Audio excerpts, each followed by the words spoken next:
Avant d'entrer dans le vif du sujet sur le chapitre d'écrire pour le web, il est bon de prendre 2 minutes et juste de poser une règle.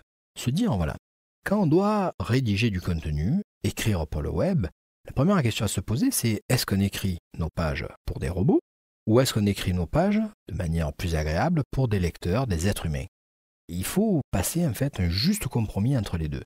Il faut qu'on évite d'écrire des pages qui soient illisibles pour un être humain, mais alors que Google nous positionnera en premier. Quel est l'intérêt de trouver des pages qui deviennent illisibles? Personne ne les lira, personne ne viendra sur votre site. Faire des pages agréables, c'est chouette, mais des fois, on peut passer à côté de certaines règles, les robots ne les comprendront pas et on partira. Alors, les métiers du livre jusqu'à aujourd'hui nous ont appris à écrire, à mettre des titres, des chapeaux, des accroches, des pieds de page, des annotations, des indents, etc. Les métiers du web nous apprennent à écrire pour le web et il va falloir se plier à certaines règles. Alors, dans ces deux règles, on dira que les pages pour les robots, c'est sans nuance, on ne pourra pas utiliser de subtilité, de finesse d'esprit, de mots non dits, de suggérer, etc. Ça sera, le robot, lui, ne le comprendra pas, ne le verra pas. On va avoir des règles d'écriture qui pourront être fausses. Des fois, on pourrait avoir une conclusion dans laquelle il y aurait tout un ensemble de reprises, une sorte de résumé de l'article qui serait truffé de mots-clés, mais seulement ça arrivera qu'en fin de page. Et peut-être que pour les robots, il faudrait l'écrire en début de page pour être percuté.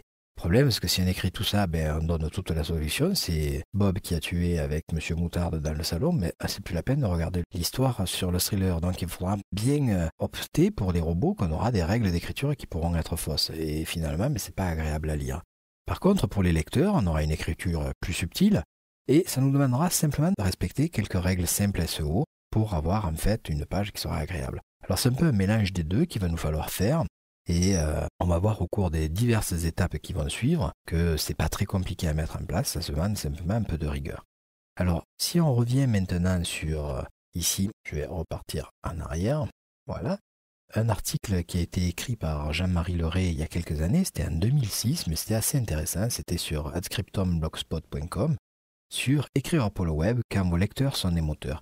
Et l'article est assez intéressant parce qu'il pose les bonnes questions, il est un peu ancien, c'est vrai, 2006, mais le ton et la manière dont l'approche est donnée est intéressante. Donc je vous invite à vous rapprocher de cet article et de partir de là. Vous allez avoir une bonne base de liens également et à vous poser la question avant de commencer à écrire des pages. Voilà, donc maintenant on va passer sur une partie un peu plus technique qui est d'écrire dans la page sur l'étape suivante.